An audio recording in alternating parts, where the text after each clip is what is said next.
오늘 우리에게 주신 하나님 말씀은 히브리서 4장 12절, 13절 말씀인데 제가 12절을 읽고 여러분이 13절을 함께 읽어주시기 바랍니다. 12절 제가 먼저 읽겠습니다.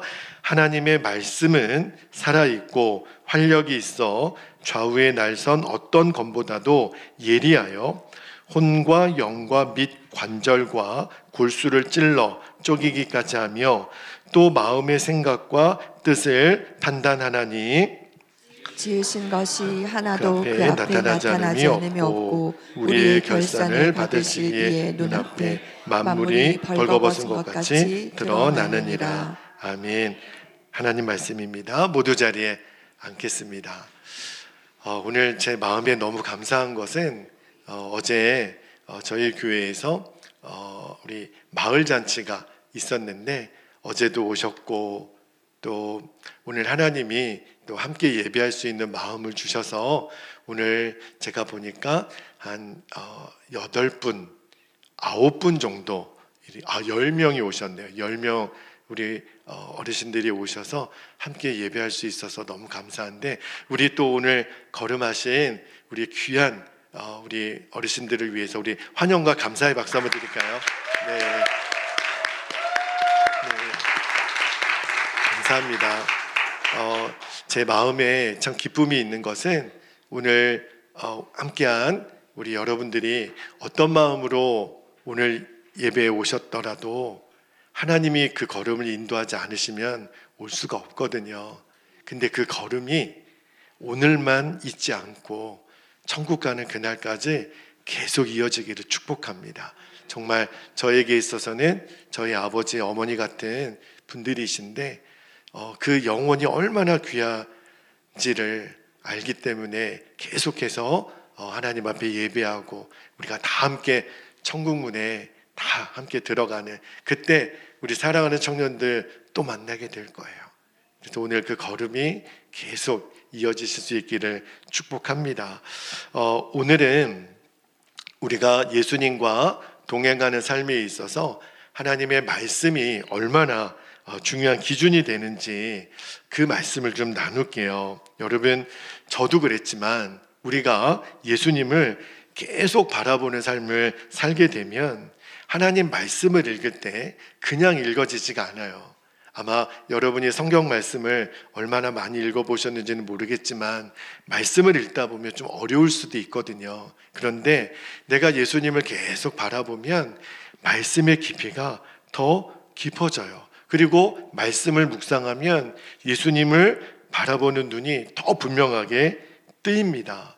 그래서 저희 교회에서는 예수님과 동행하는 삶을 위해서 매일 일기를 같이 써요. 근데 어떤 분이 그러시더라고요. 목사님, 이게 예수 동행 일기가 예전에 뭐 제자훈련이나 뭐 기도 운동이나 성령 운동이나 그런 유행으로 끝나는 거 아닐까요? 그렇게 묻는 분이 계셨어요. 그런데 저는 이 예수 동행 일기가 결코 유행이 아니라고 믿어요. 왜냐하면 이 일기는 매일 내가 주님 바라보는 삶을 기록해 보는 거거든요. 여러분, 기도가 유행일 수가 없어요. 여러분, 성경 읽기가 어떻게 유행이겠습니까? 그러니까 우리가 예수님과 친밀히 동행하는 거는 유행일 수가 없는 거예요. 그러니까 기도나 성경 읽기처럼 예수 동행은 우리 그리스도인의 기본적인 삶의 핵심이죠. 자, 오늘 우리가 조금 전에 히브리서 4장 12절 13절 말씀을 읽었는데 잘 보면 하나님의 말씀은 단순한 글이 아니에요. 말씀이 살아있다 그랬어요. 움직인다 그랬어요. 활력이 있다 그랬어요. 우리의 깊은 곳까지 찔러 쪼개고요. 우리의 생각을 판단하신다 그랬어요. 뭐가요? 하나님의 말씀이. 그러니까 앞으로 교회 와서 그냥 교회 다니는 게 예수 믿는 게 아니라 예수님을 믿는 것은 예수님과 내가 동행하는 거예요. 그런데 그 동행함에 있어서 하나님의 말씀이 늘 나와 함께 있어야 돼요. 여러분, 주님과 인격적으로 만나고 친밀히 동행하라 그래서 어떤 분들은 이게 신비주의 아닌가? 그렇지 않아요. 여러분, 이것이 신비주의인가 아닌가 기준은 늘 하나님의 말씀 성경이에요. 그러니까 성경 말씀에 의지하여 주님을 바라보잖아요. 굉장히 신비로운 일이지만 그게 신비주의는 아닙니다. 여러분, 예수님은 우리 눈에 안 보여요. 그런데 예수님은 당신을 드러내시겠다고 우리에게 말씀하셨는데, 자, 요한복음 14장 17절을 한번 볼게요. 그는 진리의 영이라 세상은 능히 그를 받지 못하나니 이는 그를 보지도 못하고 알지도 못함이라. 그러나 너희는 그를 아나니 그는 너희와 함께 거하심이요 또 너희 속에 계시겠습니다. 예수님은요, 진리의 영이 우리 안에 거하신다고 말씀하셨어요. 그런데 그 성령님께서는 말씀을 떠나서 역사하지 않으세요. 늘 말씀으로 우리에게 역사하세요. 지금 한국교회가 이단 때문에 엄청나게 홍역을 앓고 있습니다. 우리 교회 주변에도요, 이단들이 있어요. 근데 재밌는 것은 이단들도요, 하나님의 말씀을, 성경을 가르쳐요. 성경을 인용해요. 성경이 말하는 거를 다 믿는다 그래. 근데 문제가 뭐냐면, 이단이 왜 이단이냐면 다를 이자에다가 끝단자거든요. 겉으로 보면 성경을 이야기하는 것 같지만 끝에 가보면 은근히 뭔가를 슬쩍 끼워 넣어요. 성경에서 말하지 않는 것을. 그러니까 우리가 이제 건강하게 믿음 생활을 하려면 성경 말씀을 분명히 알고 분별할 줄 알아야 돼요. 예수님 우리가 바라보지만, 그러니까 내 자신이 성경 말씀과 다른 체험을 추구해서는 안 됩니다. 그러니까 하나님의 말씀인 성경은요, 신비주의에 빠지는 것을 막아주고 내 안에 주님을 체험하는 눈을 놀랍게 열어줘요. 왜냐하면 말씀이 예수님 그분이세요. 그러니까 우리가 말씀을 읽는다, 성경을 읽는 것과 예수님을 바라보는 것과 똑같은 말이에요. 자, 말씀 한 구절만 볼까요? 골로새서 3장 16절을 한번 볼게요. 골로새서 3장 16절에 보면 예수님이 우리 안에 계시다, 이거를 사도 바울이 말씀이 우리 안에 거한다, 그렇게 표현을 했어요. 한번 말씀 볼게요. 그리스도의 말씀이 너희 속에 풍성히 거하여 모든 지혜로 피차 가르치며 권면하고 시와 찬송과 신령한 노래를 부르며 감사하는 마음으로 하나님을 찬양하고. 여러분, 우리는 예수님을 눈으로 볼 수는 없어요. 그러나 성경 말씀은 읽고 들을 수 있지요. 지금 여러분이 저의 설교를 듣는 것처럼. 그러니까 예수님을 바라보는 것과 하나님의 말씀을 아는 것은 같이 가야 돼요. 그러니까 우리가 믿음을 갖게 된다. 오늘 우리 처음으로 예배 오신 여러분들이 오늘 목사님 설교는 하시는데 무슨 말인지 못 알아듣겠다. 괜찮아요. 그런데 예수님을 믿는 거, 우리가 믿음을 갖는 게 뭘 말하는 거냐면, 교회에 오면 예수님을 바라보는 것이구나. 또 하나는 예수님의 말씀을 계속 듣는 거예요. 그러면 우리 안에 믿음이 생긴다는 거예요. 그 말씀이 어디 있냐면, 자, 히브리서 12장 2절에는 이렇게 말씀합니다.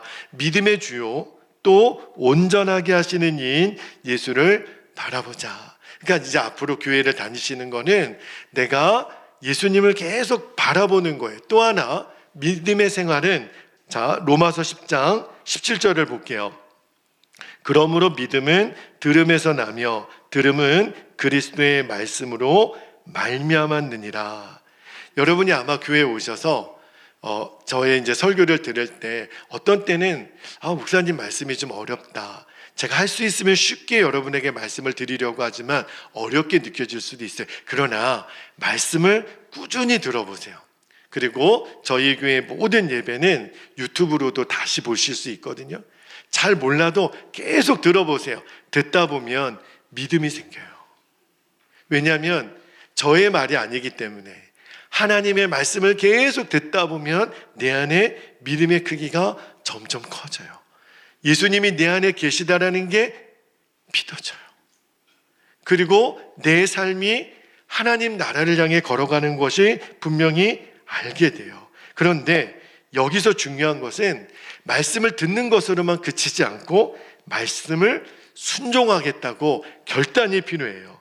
왜 말씀을 읽어도 우리의 삶에 변화가 없냐면 순종의 각오가 없기 때문에. 한 번은 제가 아내하고 심하게 다툰 적이 있었어요. 그리고 문을 꽝 닫고 이제 교회로 오는데, 그날 제가 큐티하는 본문이 어디였냐면 에베소서 5장 22절에서 28절까지 말씀인데, 자, 그 중에 22절, 23절 말씀을 한번 읽어드릴게요. 아내들이여 자기 남편에게 복종하기를 죽게 하듯 하라. 이는 남편이 아내의 머리됨이 그리스도께서 교회의 머리됨과 같음이니 그가 바로 몸의 구주시니라. 뭐 여기서 아멘이 막 저절로 나오는 거예요. 아내들이여 남편에게 복종하라. 그러니까 지금 막 한바탕 하고 나왔잖아요. 나한테 복종을 안 해. 말씀에도 복종하라고 하잖아. 근데 여기까지만 말씀을 묵상하고 끝내면 좋겠는데, 이어지는 25절에 이렇게 말씀합니다. 한번 볼게요. 남편들아, 아내들아가 아니라 남편들아, 아내 사랑하기를 그리스도께서 교회를 사랑하시고 그 교회를 위하여 자신을 주신같이 하라. 근데 아멘이 안 나오는 거예요. 복종하라에는 아멘이 그렇게 나오는데 아내를 사랑하라. 여러분, 성경이 말하는 핵심이 뭐냐면 아내는 남편에게 복종하고 남편은 아내를 사랑하라고 하셨는데, 남편은 아내가 나에게 복종을 안 하잖아 이것만 생각하고, 아내는 남편이 나를 사랑 안 하잖아요 이것만 생각하니까 말씀을 읽어도 역사가 안 일어나는 거예요. 그 말씀을 쭉 읽다 보면 28절에 이렇게 말씀합니다. 이와 같이 남편들도 자기 아내 사랑하기를 자기 자신과 같이 할지니 자기 아내를 사랑하는 자는 자기를 사랑하는 것이다. 이게 무슨 말이냐면 아내를 미워하는 거는 나를 미워하는 것과 똑같은 거예요. 아내랑 싸울 일이 아니었죠. 다툼이 있어도 아내를 미워하면 나를 미워하는 거니까. 여러분, 말씀을요, 순종함 없이 말씀을 읽으려면 말씀을 완전히 자기 좋은 쪽으로 악용할 수도 있어요. 그러니까 순종이 결단이 돼야 돼요. 그러니까 성경을 읽을 때 예수님이 나에게 직접 말씀해 주신다고 그 마음으로 읽으면 예수님 어떤 말씀이든지 순종하겠습니다. 그렇게 말씀을 읽고 그거를 꾸준히 동행일기에 한번 써보세요. 그러면 예수님과 동행하는 삶에 놀라운 눈이 열려요. 마태복음 7장에 보면 예수님이 굉장히 의미심장한 말씀을 하셨는데, 그냥 여러분은 들으시면 돼요. 예수님이 주의 이름으로 선지자 노릇하고 주의 이름으로 귀신을 쫓아내고 주의 이름으로 만응을 권능을 했던 그들에게 내가 너희를 도무지 알지 못한다. 그러면서 불법을 행하는 자들아 내게서 떠나가라 이렇게 말씀하신 적이 있어요. 여러분, 불법을 행하는 자들이 뭐예요? 그들은 예수님이 모르는 자들이라는 거예요. 그러니까 여러분, 내가 예수님과 친밀히 동행하는지 아닌지는 능력을 보고 판단하는 게 아니에요. 내가 예수님과 동행하는 사람은 불법을 행할 수가 없는 사람이 되는 거예요. 제 후배 목사님 중에 전도사 시절 때 신학교를 다니던 때에 한 번은 학기가 다 끝났는데 그 교무처에 찾아가서 저 1년 유급하겠습니다. 아니, 이미 성적도 끝났고 학년이 이제 3학년으로 올라가야 돼요. 근데 왜 전도사님 유급을 스스로 하겠다고 그렇게 말씀하십니까? 그 교무처장님이 물어보니까 그 전도사님이 말하기를, 제가 채플에, 저희 신학교는 일주일에 목요일날 채플이 있는데 그 채플을 빠지면 진급할 수가 없어요. 근데 한 가지 예외가, 교회에서 무슨 행사가 있으면 사유서를 내면 그 참석한 걸로 인정해 주는데 3번까지 그게 유예가 되는데 2번 했는데 마지막 3번째가 이게 제출이 안 되면 유급이 되는 거예요. 근데 거짓말로 있지도 않은, 놀러 갔는데 교회에 부흥회가 있어서 내가 채플에 빠졌습니다. 거짓말로 제출한 거예요. 근데 내 안에 계신 주님이 너 솔직히 말해. 너 거짓말이잖아. 그래가지고 그 교무처에 가서 저 유급하겠습니다. 저는 3학년 올라갈 자격이 없습니다. 제가 거짓말했으니 교무차장님이 난감한 거예요. 이미 다 끝났거든요.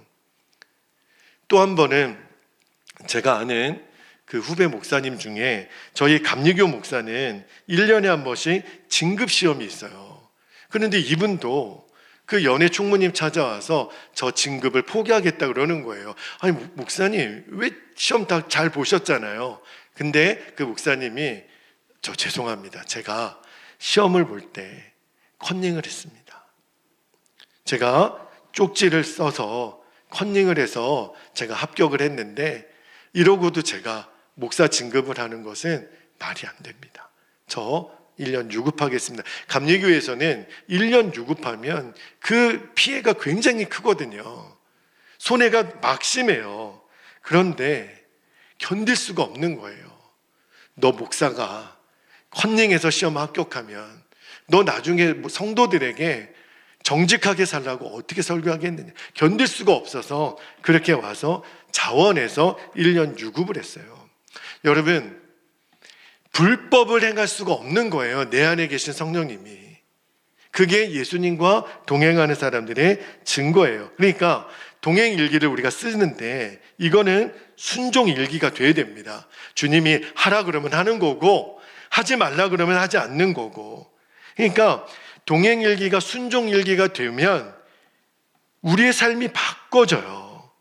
그리고 우리 안에 주님이 기뻐하는 열매가 맺어집니다. 오늘 성경을 읽었잖아요. 히브리서 4장 12절 13절 보면 성경 말씀은 살아있어서 살아있는 인격체처럼 내 안에 들어와서 내 마음에 떠오르는 생각이, 이게 여러분 지금 생각이 나지요? 여러분 안에 드는 생각이 다 내 생각이 아니에요. 성령님이 주시는 생각이 있고 마귀가 주는 생각이 있고 내 육신이 주는 생각이 있는데 이게 막 뒤섞여 있으니까 너무너무 혼란스러운 거예요. 그런데 성경을 읽으면 그게 정리가 돼요. 자, 오늘 말씀을 다시 한번 읽어드릴게요. 히브리서 4장 12절 13절 여러분은 들어보세요.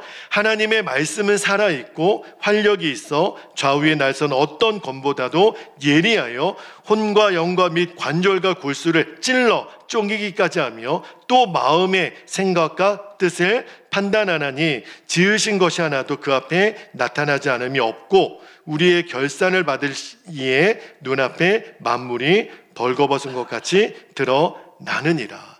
자, 그런데 내 안에 하나님의 성령이 주시는 생각이 아닌 정말 쓰레기 같은 육신적인 생각이 어떤 것인지를 성경에서 우리에게 말씀을 정확히 해주셨어요. 자, 갈라디아서 5장 19절에서 21절까지 말씀을 보면 내 안에 도무지 성령이 주신 생각이 아닌 육체의 생각이 이렇게 나옵니다. 잘 보세요. 19절부터 육체의 일은 분명하니 곧 음행과 더러운 것과 호색과 우상숭배와 주술과 원수 맺는 것과 분쟁과 시기와 분냄과 당짓는 것과 분열함과 이단과 21절에 투기와 술취함과 방탕함과 또 그와 같은 것들이라. 전에 너희에게 경계한 것 같이 경계하노니 이런 일을 하는 자들은 하나님의 나라를 유업으로 받지 못할 것이요. 좀 길지만 여러분이 읽었던 이 말씀 속에서 이게 그렇게 심각한 죄구나, 무서운 생각이구나. 여러분, 교회 안에서 우리끼리 당짓고 분쟁하고 이게 육체의 일이라는 거예요. 어제도 우리 선교팀하고 잠깐 그 얘기를 나눴는데 우리 고향교회 청년들은 굉장히 친밀도가 높아요. 그러니까 팀워크가 비교할 수 없이 월등합니다. 그런데 단점이 하나 있어요. 뭐냐면 새 가족이 왔을 때 여러분의 친밀함으로 들어오기가 어려울 수도 있어요. 그러므로 우리 청년들 안에 새 가족이 왔을 때 우리끼리 모여있는 시간을 절제하고 새 가족을 품어낼 수 있는 열린 공간이 있어야, 그래야 그 새 가족이 들어와서 새 청년들이 여기서 예수 그리스도의 사랑 안에 녹아지는 거예요. 우리 교회도 마찬가지고. 이제 오늘 우리 귀한 어르신들이 오셨는데 제 마음에 기도 제목이 계속 생겨요. 어떻게 품어드릴까? 어떻게 섬겨드릴까? 잘 모르셔도 괜찮아요. 그냥 계속 이 베델교회에 와보니까 뭔가 하나님 말씀을 듣다 보니까 내 마음이 따뜻해지고, 잘 목사님 말씀이 무슨 말인지 못 알아들어도 그래도 계속 한 주 한 주 한번 와보세요. 예배 때 한번 와보세요. 그러면 하나님의 말씀이 내 인생을 완전히 바꿔내고 내 자녀들의 인생을 완전히 바꿔내고, 하나님은 정말 살아계시고 나와 동행하시는 것이 느껴져요. 여러분, 만약에 내가 누군가 다투거나 갈등이 일어날 때도요, 성경 말씀은 정확해요. 자, 베드로전서 3장 9절을 볼게요. 악을 악으로 욕을 욕으로 갚지 말고 도리어 복을 빌라. 이를 위하여 너희가 부르심을 받았으니 이는 복을 이어받게 하려 하심이라. 이제는 하나님의 말씀이 내 안에 들어오면 누가 나에게 욕을 하면 내가 욕이 안 나가요. 옛날에는 뭐라 그랬어? 나 시비 거는 거야? 내가 한 대 때려줄까? 이랬는데 하나님 말씀이 들어오면 악이 악으로 안 나가요. 욕이 욕으로 안 나가요. 도리어 복을 빌어줘요. 남편을 축복해줘요. 자녀를 축복해줘요. 맨 내 마음을 어렵게 했거든요. 근데 하나님의 말씀이 내 안에 들어오니까 사람이 바뀌는 거예요. 우리가 애매한 고난을 당할 때 도무지 주의 길을 가다가 왜 이런 고난이 내게 임할까? 근데 하나님의 말씀은 그것을 선명하게 말해줘요. 베드로전서 4장 19절을 볼까요? 그러므로 하나님의 뜻대로 고난을 받는 자들은, 여러분 중에 지금 왜 내 고난이 이렇게 어렵지? 잘 들어보세요.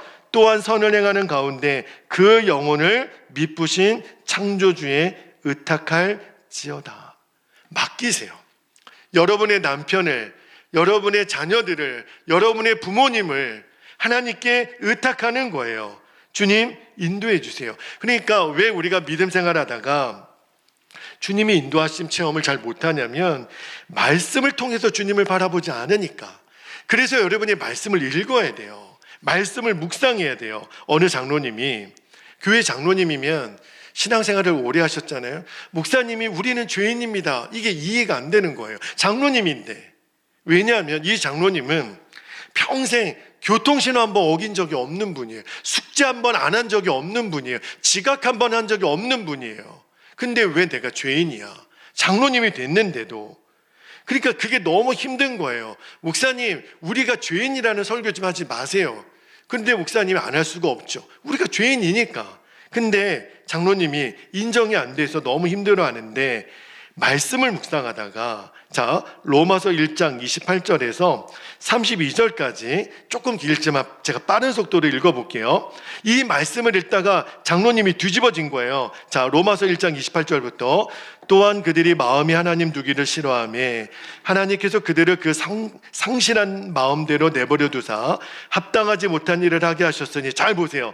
곧 모든 불의, 추악, 탐욕, 악의가 가득한 자요, 시기, 살인, 분쟁, 사기, 악독이 가득한 자요, 수근수근하는 자요, 비방하는 자요, 하나님께서 미워하시는 자요, 능욕하는 자요, 교만한 자요, 자랑하는 자요, 악을 도모하는 자요, 부모를 거역하는 자요, 우매한 자요, 배악하는 자요, 무정한 자요, 무자비한 자라. 그들이 이 같은 일을 행하는 자는 사형에 해당한다고 하나님께서 정하심을 알고도 자기들만 행할 뿐 아니라 또한 그런 일을 행하는 자들을 옳다 하느니라. 여러분, 나중에 이 말씀을 다시 한번 읽어보면 총 21가지 죄가 나와요. 그런데 이 중에 하나라도 너희 중에 걸리는 것이 있다면 사형. 여러분 몇 가지 해당되실 것 같아요? 저는 보니까 적어도 7가지는 저는 사형이에요. 이 중에서 형제를 비방하는 거, 수근수근하는 거, 약속을 어기는 거, 자랑하는 거, 정이 없는 거, 야, 이게 사형이야. 장로님이 이 말씀을 읽다가 완전히 고꾸라진 거예요. 내가 죄인이구나. 엄청난 죄인이구나. 여러분, 말씀이 아니고서는 우리 자신을 볼 수가 없어요. 여러분이 왜 힘든가? 이유가 있어요. 말씀을 안 보는 거예요. 말씀을 잃어버린 거예요. 그러므로 여러분이 성경을 읽기도 하고 교회에 오셔야 돼요. 그래서 계속해서 목사님 말씀을 들으셔야 됩니다. 그래야 내 자신을 볼 수가 있는 거예요. 그러면 내 자신을 보기도 하고 말씀을 통해서 주님이 바라봐집니다. 그러므로 이제 우리가 예수님과 동행하면서 동행 일기를 쓸 때 하나님 말씀을 계속 큐티하는 겁니다.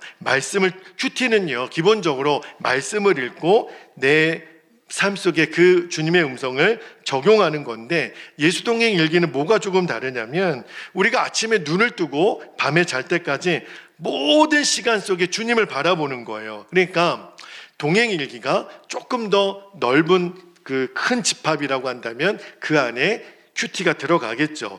존 오트버그 목사님이 그런 책을 쓰셨어요. 내 영혼은 무엇을 갈망하는가. 근데 이 존 오트버그 목사님이 저에게도 스승님이 계시죠. 그래서 그 달라스 웰라드라고 하는 그 선배 목사님께 찾아가서 이렇게 질문을 했대요. 목회가 힘드니까. 목사님, 교인들이 더 이상 변하지 않아서 제가 실망스럽습니다. 우리 교회에 영적인 부흥이 일어나려면 무엇을 해야 합니까? 선배 목사님, 윌라드 목사님에게 부탁을 했더니 윌라드 목사님이 뭐라고 말씀하시냐면, 날마다 목사님에게 하나님이 주시는 만족과 기쁨, 확신을 깊이 경험하도록 자네의 생활을 정돈하시기를 바랍니다. 이렇게 얘기를 하시더래요. 그러니까 이 오트버그 목사님이 목사님, 그게 아니고요, 내가 무엇을 해야 되는지 묻는 게 아니라 지금 교인들에 대하여 묻잖아요. 교인들에게 활기를 주려면 제가 뭘 할까요? 필독서를 익힐까요? 프로그램을 만들까요? 기도회를 시작할까요? 윌라드 목사님이 다시 한번 말씀합니다. 존 형제, 나는 자네가 무슨 생각을 하는지 알아. 하지만 교인들에게 가장 필요한 것은 그게 아니야. 자네 영혼이 병들면 아무도 돕지 못해. 폐렴에 걸린 의사에게 면역력이 없는 환자를 보낼 수는 없잖아. 오트버그 목사님이 이렇게 말합니다. 목사님, 저 노력하고 있어요. 날마다 성경을 읽고 묵상하고 큐티하고 있습니다. 하루를 큐티로 시작하려고 노력하고 있습니다. 그러니까 윌라드 목사님이 이렇게 마지막에 말씀하십니다. 나는 자네에게 큐티에 대해 말한 게 아니야. 문제는 하루의 첫 15분이 아니고 나머지 23시간 45분이네. 날마다 하나님을 경험하도록 자네 생활을 정돈하기를 바라네. 여러분, 오늘 주일 예배 이렇게 드리는 1시간, 새벽 기도 1시간, 큐티하는 30분, 말씀을 보는 30분 다 귀하죠. 너무너무 귀하죠. 그런데 주님의 관심은 어디 있냐면 그 외의 시간, 23시간 45분 동안 우리가 무엇을 위하여 살고 무엇을 갈망하는지를 하나님은 보시겠다는 거예요. 그래서 왜 여러분에게 동행 일기를 써보라 그러냐면 하나님이 내게 주신 모든 은혜를 매일매일 담아내자는 거예요. 여러분, 엄청나게 쏟아지는 폭포 밑에 가서 그냥 가만히 있으면 그냥 폭포는 쏟아지고 없어질 거예요. 그 쏟아지는 폭포 같은 은혜를 담을 그릇이 필요하거든요. 왜 여러분에게 일기를 쓰라 그러냐면 하나님이 내게 주신 은혜를 담아보라는 거예요. 내 것이 되도록. 여러분, 요즘은 어디를 가더라도 사진을 찍죠. 이번에 우리 선교팀 청년들이 오니까 제가 우리 선교팀을 여러 군데를 안내를 했어요. 아가페 정원도 가고 미륵사지도 가고 전도시장도, 중앙시장도 가고 전도하다가 우리 여러분들 만났잖아요. 그리고 마을잔치도 하고 그때마다 우리는 계속 사진을 찍어요. 왜요? 이 추억을 남기고 싶어서. 그죠? 그거를 우리가 SNS에 올려서 보관하기도 해요. 아름다운 경치, 또 어떤 기억해야 될 사람, 어떤 이벤트. 왜 그래요? 그걸 다 기억에 담아놓기 위해서 사진을 찍잖아요. 그런데 하나님이 내게 주신 은혜는 우리는 듣고서 다 흘려버려요. 그리고 다 잊어버려요. 사람은 기억력에 한계가 있기 때문에 적어두지 않으면, 메모하지 않으면, 그러면 그 은혜를 담아놓는 그릇이 없으면 금방 없어지고 맙니다. 그래서 일기를 쓰자는 거예요. 함께 서로를 응원하고 계속해서 우리가 권면하기 위해서 하나님의 은혜를 내버릴 수가 없는 거거든요. 여러분, 기도와 말씀을 통해 주시는 은혜가 아무리 커도 그것을 기록으로 남기지 않으면 금방 사라져요. 그래서 이 동행 일기를 쓰면 은혜가 또 분명해집니다. 1년이 지나도, 제가 일기를 쓴 지 15년이 됐는데 한 4,000번의 일기를 썼더라고요. 제가 5년 전, 10년 전, 15년 전에 쓴 일기를 다시 읽어보면 그날 주신 은혜가 다시 살아나요. 결국은 나중에 우리 태호가 저의 일기를 다시 보게 되는 날이 있을 거예요. 아, 우리 아빠는 그 40대 때, 50대 때 이런 고민이 있었구나, 이런 묵상을 하시고 이런 은혜를 받으셨구나. 여러분, 우리 자녀들에게 하고 싶은 말을 어떻게 전하겠어요? 여러분, 이제 우리 아직 어르신들은 목사님 일기를 쓰라는데 어떻게 괜찮아요. 나중에 제가 다 알려드릴 거예요. 도와드릴 거예요. 그러나 우리 이미 쓰기 시작하신 분들, 이미 가입하신 분들, 이제는 더 이상 미루지 말아보세요. 한 줄이라도 써보는 거예요. 오늘 내게 주신 은혜를, 우리 선교팀 다녀간 우리 청년들 보고 내게 주신 은혜를 기록해 보는 거예요. 하나님이 놀랍게 우리의 은혜를 살아나게 하십니다. 이제 우리 성찬을 받기 전에 함께 기도하시죠.